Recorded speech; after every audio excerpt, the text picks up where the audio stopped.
Siapa yang diperintahkan Tuhannya untuk memahami ya, agamamu agamamu, agamaku agamaku, tetapi agamamu ngurusin agama orang? Kira-kira siapa itu?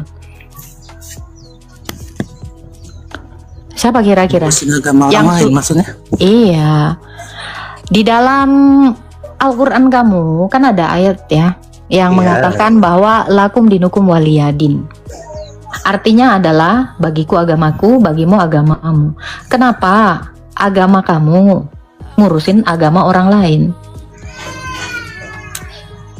Kayaknya Anda salah tafsir deh. Lalu apa? Saya nggak menafsir. Saya nggak ada menafsir. Itu bukan mengurusin. Terus apa? Itu hanya menjelaskan tentang suatu fakta. Fakta apa? Ya, yang itu tidak baik. Sekarang saya tanya kamu, apakah Nasrani sama dengan Islam? Tidak. Nah, kalau gitu harusnya Islam ngurusin atau menjelaskan agama Islam, bukan menjelaskan agama Nasrani dong. Logikanya kan seperti itu. Itu menurut kamu. Loh, ini bicara kita logika. Katanya Ya, lakum dinukum waliyadin. Menurut kamu, keyakinan kamu sendiri. Arti lakum dinukum waliyadin apa? Kenapa kamu bilang berulang lagi? Kan udah kamu artikan sendiri tadi. Loh, kalau begitu harusnya tidak ada agama lain di dalam kitab suci kamu. Sekarang saya tanya kamu, apakah Yahudi sama dengan agama Islam? Tidak sama lah. Loh, kalau tidak sama, kenapa ada agama Yahudi di dalam kitab suci kamu? Itu kan menjelaskan. Ngapain agama kamu menjelaskan agama yang bukan agamamu? Itu harusnya kamu tanya. Suatu agama. Sekarang saya tanya kamu, duluan mana Islam sama Yahudi? Yahudi. Loh, kalau duluan Yahudi, kenapa yang baru datang ngurusin yang sudah ada? Kalau bagi Islam adalah agama Islam, bagi Yahudi adalah agama Yahudi. Kenapa agama Yahudi dikomentari sama agama Islam? Itu bukan mengomentari, itu hanya sebagai pembenaran. Apa hak kamu? Kebenaran. Sekarang saya tanya, kalau begitu, kenapa sekalian tidak mengomentari juga kebenaran di agama Hindu, di agama Buddha? Kenapa hanya Yahudi dan hanya Nasrani? Ada apa? Kenapa nggak agama lain juga masuk gitu? Kenapa hanya Nasrani dan Yahudi? Ada apa di situ? Takut ketahuan? Apa? Hindu dan Buddha. Nah, tidak. Coba kamu jelaskan dulu itu. Mempercayai Tuhan. Nggak ada Buddha, nggak ada Tuhan. Sekolah kan? Udah. Jadi kenapa? Kenapa kamu mempertanyakan seperti itu? Neng, udahlah. Saya nggak bisa ngobrol sama orang oon. Seriusan? Kenapa nggak masuk agama lain? Kenapa harus bersinggungan dengan agama yang itu? Ada apa? Itu harusnya jadi pertanyaan. Kenapa kalian harus mengkoreksi yang bukan bagian kalian? Dia nggak nyampe otaknya, males gua, sebel gua. Disuruh ya itu.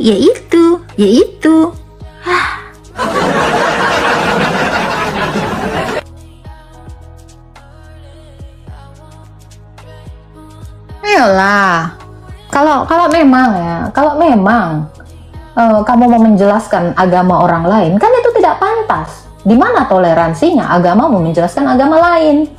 Bukan kalah. Gue kayak ngobrol sama orang oon.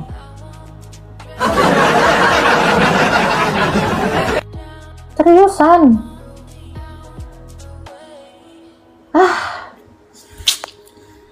Itulah. Dia bikin lakum dinukum waliyadin. Tapi agama orang dikomentari. Gimana ini? Gak nyambung seriusan. Terus yang lucunya ya kan kamu tadi udah jelasin, dia aja nggak tahu arti lakum dinukum waliyadin, bahkan dia nggak hafal artinya. Kayak gini sok-sokan mau ngomongin agama orang, jangan ngomongin agama orang, agama kamu aja nggak ngerti. Seriusan, saya nggak kuat ngobrol sama orang on. Entahlah ya, apa seminim itu gitu loh literasinya. Salam Pak Agung. Modal napas doang emang.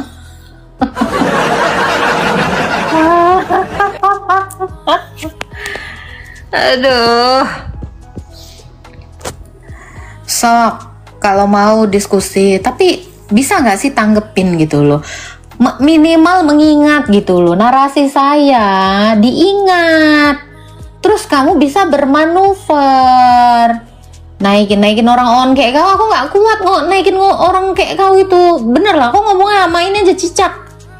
Ya, cocok ngobrol sama cicak kamu. Kalau cicak nanti ya paling jawabannya cek cek cek cek cek cek cek cek.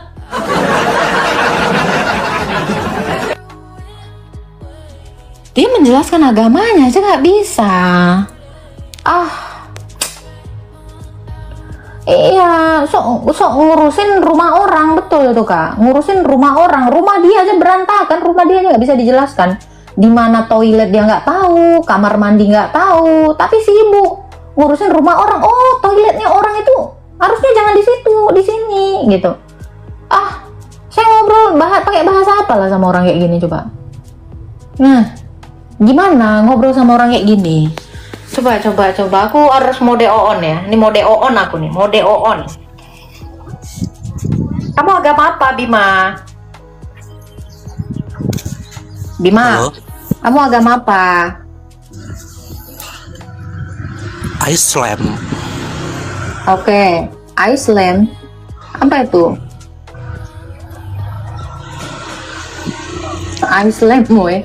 Ya kan kalau cara ngomong orang bahasa Inggris kan gitu, Islam. Ice itu es, lem itu lampu, berarti lampu es. Itu. Islam. Oke. Siapa Tuhanmu? Nanya-nanya anak-anak kecil lah kita ya. Tuhannya kamu siapa? Allah Subhanahu wa Ta'ala. Apa itu Allah itu? Allah Tuhan. itu apa? Iya, saya tahu itu gelarnya Tuhan. Dia itu apa? Kayak kau ini kan. Kamu ini apa, Bima? Oh, saya gini, ada matanya, ada kakinya, saya manusia gitu. Nah, saya tanya, itu tadi Tuhan kamu itu siapa? Apa? Dia itu apa? Seperti apa dia? Mulai pelintir sana pelintir sini, itulah ajaranmu pelintir. Jangan kayak banci tulang lunak lah. Enggak ada, saya nanya doang. Cuma nanya gitu aja. Melintir, saya nggak ada melintir loh. Pertanyaan itu yang berbobot. Iya, ya udah nggak apa-apa. Saya kan harus kayak kamu, Oon. Saya lagi kayak kamu nih, mode Oon gitu loh. Enggak, saya nggak merasa on. Mungkin kamu aja, ya. Kamu nggak bagus ya, merasa. berarti kamu menyadari Udah, nggak kamu apa-apa. on. Kalau kamu pintar, saya tanya kamu kenapa ya batu tidak menyusui? Karena dia benda mati. Oh, Apanya? Sama. sama dong. Ya sama Apanya kayak sama? benda mati. Oke, ini saya tanya lagi ya, batu kenapa ya nggak beranak? Mau tahu dong kenapa? Bim, kenapa ya batu nggak beranak? Alasannya apa ya? Apakah karena benda mati juga?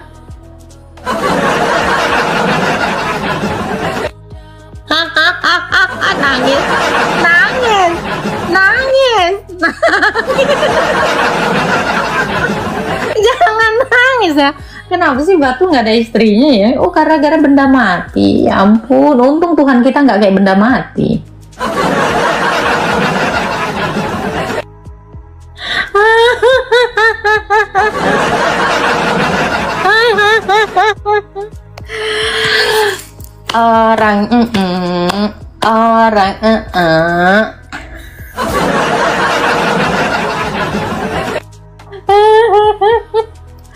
Kenapa yang di hanana karena orang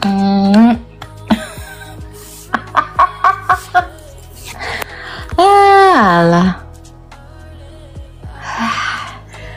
Apa nih?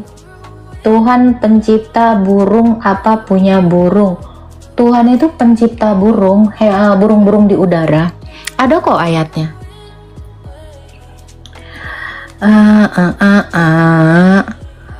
Kapan agama bisa bersatu? Ketika sudah kiamat. Itu Kak. Itu agama bersatu. Dan agama itu cuma satu. Gitu. Ketika kiamat, yang benar-benar menjadi agama yang satu itu ya cuman Oten. Gitu Kak. Sama seperti para rasul, orang-orang yang terdahulu, Oten-oten yang sudah mati di dalam Kristus, itu semua disatukan di Firdaus. Kita nggak tahu kalau yang sebelah-sebelah ini, yang lain-lain ini nggak pernah tahu kapan menjadi satu.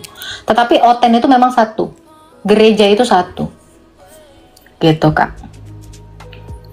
Jadi kapan pasti ada, ketika hari kesudahan, ketika harinya Tuhan itu, ya itu akan bersatu di situ. Begitu Kakak.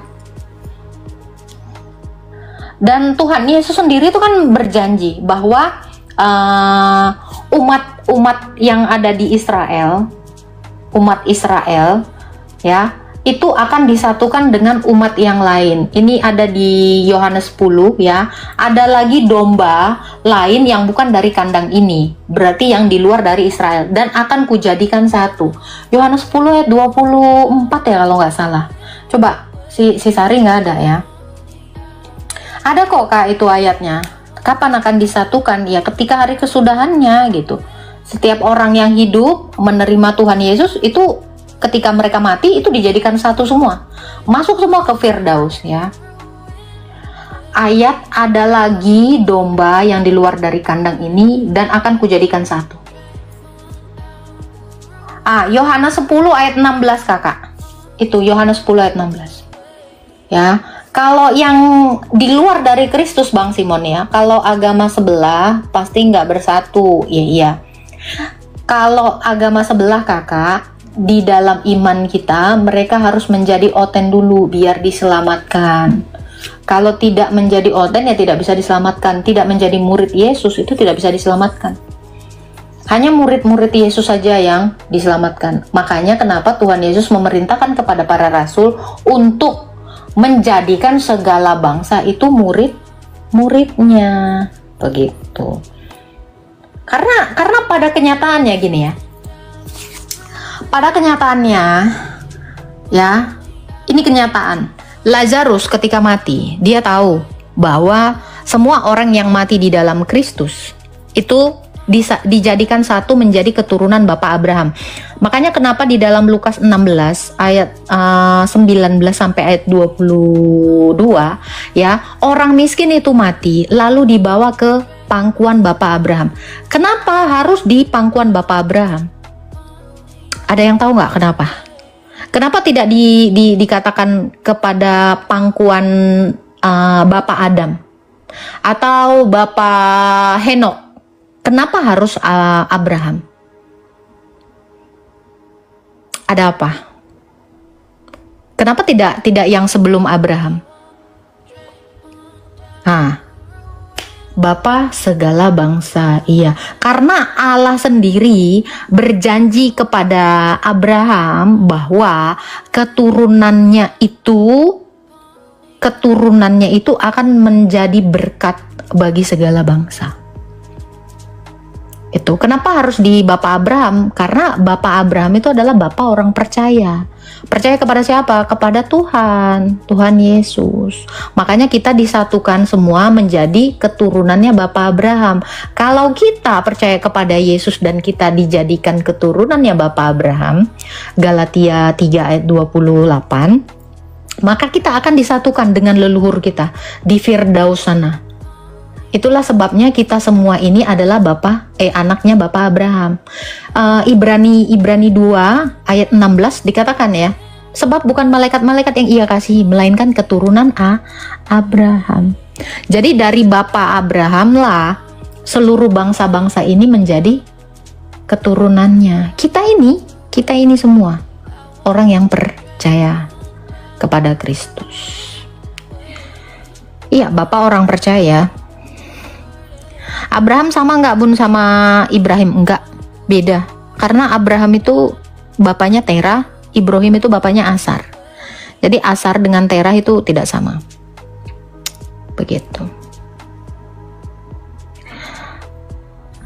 Ini ada typingnya si Bima tadi ya. Hoax, makanya nggak diterima si Agatha khotbah. Ini saya diterima nih sama 200 orang. Nih jemaah saya nih 200 orang, termasuk kamu loh. Itu karena Allah itu mengasihi Abraham. Allah itu mengasihi keturunannya juga. Ya gitulah. Makanya kita ini adalah keturunannya Abraham.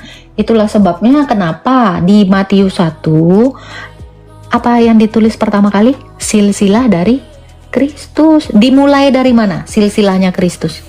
Dari Bapak Abraham. Gitu. Harusnya ibu-ibu nggak usah ikut pengajian ini. Betul, Bu.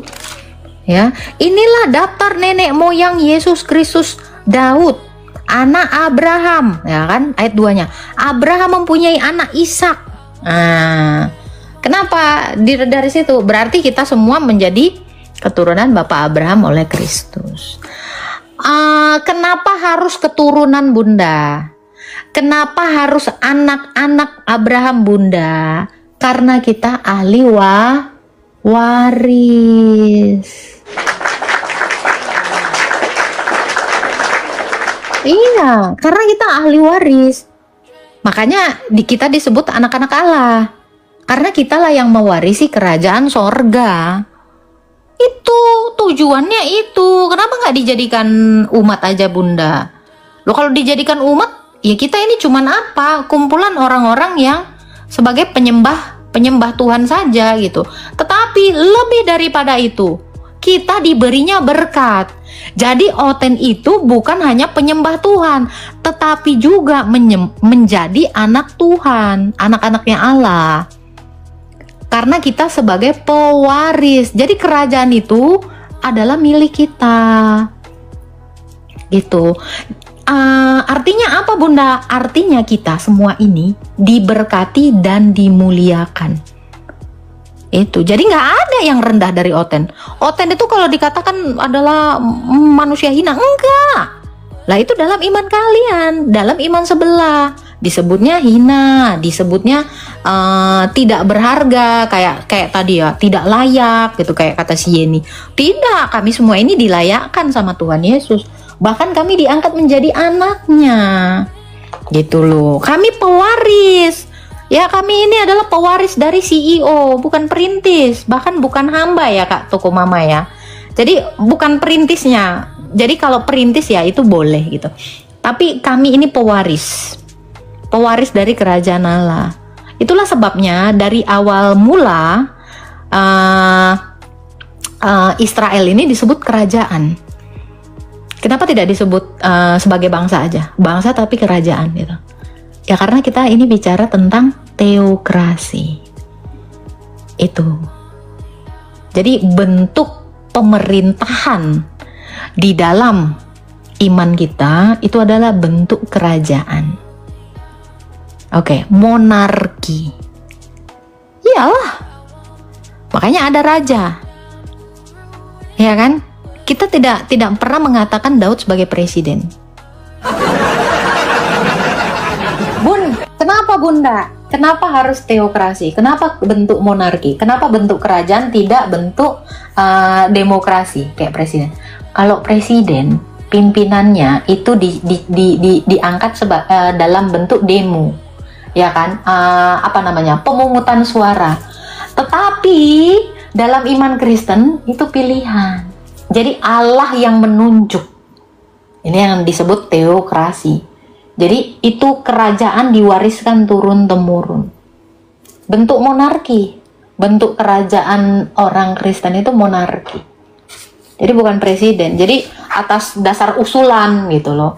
Oh, permisi saya usulkan presiden ini, usulkan pemimpin ini. Enggak bisa diusulkan. Tetapi kita dipilih langsung oleh Allah. Inilah yang dikatakan teokrasi. Jadi Allah itu sendiri yang memilih. Begitu. Ya kan? Oke, apa tadi? Ada tadi Pak Effendi tadi nanya ya, udah lewat ya. Apa tadi Pak? Kalau kadrun apa Bun? Nggak tahu. Dan semua bangsa-bangsa niru ini dong. Niru sistem pemerintahannya di dalam iman Kristen. Apa tadi? Coba Pak, typing lagi Pak, udah di atas banget tadi. Aku tadi mau jawab Bapak itu. Ini. Kenapa Abraham tidak masuk tanah perjanjian? Itu kan? Belum waktunya. Jadi gini Pak Effendi, bagaimana Abraham masuk tanah perjanjian sebelum ada keturunannya? Jadi harus punya keturunan dulu, baru masuk ke tanah perjanjian. Kan seperti itu. Sama seperti penciptaan. Tuhan menciptakan bumi ini dulu, baru manusianya. Sampai sini paham? Ya bagaimana dia masuk belum ada keturunannya? Karena dia kan mandul. Seperti itu. Sarah dan Abraham itu kan lama sekali punya anak. Jadi Tuhan mempersiapkan itu dulu. Kenapa belum masuk? Ya belum waktunya, belum ada keturunannya ini. Gitu ya.